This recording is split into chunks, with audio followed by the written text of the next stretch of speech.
What is good, y'all? It is Anime K here, and we are back with another video. And today we're going to be talking about, did Chainsaw Man actually live up to the hype that it received upon it coming out? And the anime received a huge amount of hype, right? And if you guys don't know what I mean a huge amount. I mean, when it first came out, the Crunchyroll servers literally crashed for how many people clicked onto this anime when it first released. And even before it came out, the manga sales were off the hook. And we're just going to jump straight into the video. So the manga, when it first was released, the manga altogether has sold 18 million manga, and it's not surprising given the amount of hype the anime received before coming out, being compared to some of the other top shonen out right now, such as MHA and Jujutsu no Kaisen. But let's talk about the animation styles, because that is another thing that was very widely mentioned when talking about this anime.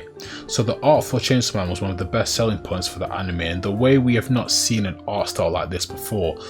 The fact that it was also done by Tatsuko Fujimoto, who was a very popular manga artist doing manga such as Fire Punch. And also, he had this to say about the manga. I always wanted to serialize in Jump, so I had the feeling that if I drew a serialization there was the risk that my work would get buried if I made a Jump like manga. Because of that, I tried to retain much of my individuality as a creator while making only the structure and the characters Jump like. Reading this quote, it made me really think, yeah, I can see where he was going with this, because there is a lot of shonen type moments within Chainsaw Man, and there's definitely a lot of comedic and a lot of funny moments within the show, but the show also has a dark twist to it as well, where a lot of Shonen Jump, like what I just mentioned, like My Hero Academia or like Jujutsu no Kaisen, just doesn't have. And there's also a very deep storyline in with the different characters as well, and I feel like that's what makes Chainsaw Man stand out so much. Or for me personally, I think that's why it got so popular, because even though it is a shonen anime, it's so different to them, so it kind of has its own kind of section of shonen anime, and it's very different from what we've really seen before. Like I just mentioned, the art style as well, we've never really seen art style like Chainsaw Man, so it kind of gave me the same kind of feeling of when I saw Demon Slayer as well, because Demon Slayer,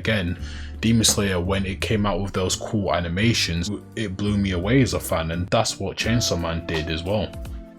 And I think if this is what new gen Shonen Jump's going to be like, I feel like the future of Shonen Jump is very bright and very exciting as well. But let's touch on the fights in the anime. There's a lot of things to like about the fights in the anime, but for me personally, or one thing that stuck out to me as well, and I did see a lot of other creators voice the same thing as well, is the fact that the different angles and the different shots you get with the fighting is something, again, we haven't really seen before. Now, don't get me wrong, we have seen it before, but it really kind of outlined the importance of having the different camera angles and the different shots in the fights when I watched this, because I watched a Naruto OVA that was not recently made, but it was made maybe last year or something like that, and it was a Itachi versus Madara fight, and in this fight you got to see the different angles of, like, Itachi flies in on a bird, right? But it's kind of how the camera zooms in on him and the different shots. Now, don't get me wrong, I'm not a professional when it comes to getting different shots, so I won't be able to give you the professional terms for this, but if you watch Chainsaw Man, you see it does capture the different shots and the different angles, and it really adds a different flavor, or how do I put this, a different thing to the fights, where for me personally it definitely got me more hyped and more invested into the fights. And I think in Naruto, where we do see this, is with the Kakashi and Obito fight, and it's how it's so choreographed so well with the music and the timing and just everything being on point. And I feel like Chainsaw Man as well, a lot of the fights, especially with this first season, is definitely delivered on that as well. Now, speaking of the characters, I think the writing in Chainsaw Man and the different characters are amazing, because you can have a good show, but if the characters don't have that something to get the viewer interested, then you can have all these good animations and all these good fights, but if a reader or a watcher is not personally invested in the character, you're not going to be able to keep their attention enough for them to be able to see these cool animations and the fights. And first, I want to touch on the main character, Denki, because his main reason for being a devil hunter was just to survive, because when he was younger, his dad did die, and his dad owed the Yakuza a lot of money, and basically the Yakuza said, look, it's your debt to pay or we're going to kill you. So he had to hunt devils for them in order to earn money to eventually pay off his dad's debt.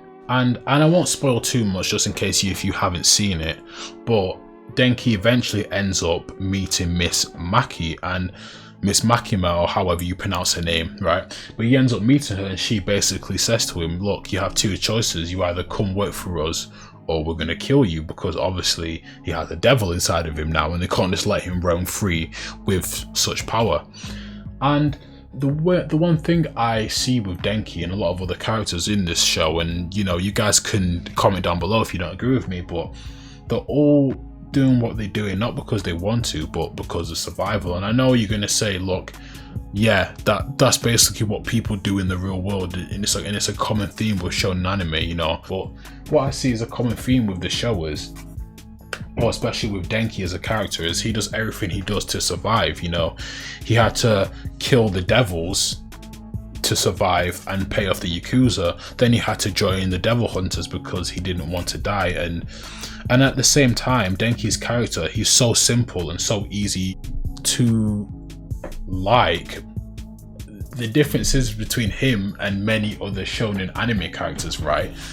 Most of these characters have big dreams and big aspirations, like Naruto wanted to become the Hokage. My Hero Academia, Denki, he wants to be the #1 hero. What you see a lot with these other characters in Shonen Jump is they all have big dreams, whereas Denki, his main dream, as you know, is, so the fact that he doesn't have big aspirations maybe either makes him more grounded, or it's just a different spin on a main character that you don't really see in a lot of Shonen Jump anime as well. And I think that's another element of what the author was talking about, of making it Shonen Jump like, but not too Shonen Jump like that it strays away from the normal writing style that he's used to writing. But to conclude, I will say, for me personally, I think Chainsaw Man definitely delivered and definitely lived up to the hype. And I've read a bit of the manga as well myself, and the manga and the anime definitely lived up to the hype that it received, and it is well deserved. And I think now, while season 2 hasn't been confirmed, I think it's already inevitable that we are going to get a season 2 of this anime, because it is just that good. But look, like, comment, subscribe, share the video, tell me if you like this video, and yeah, and thank you for watching, and this has been Anime K, and peace, I'm out.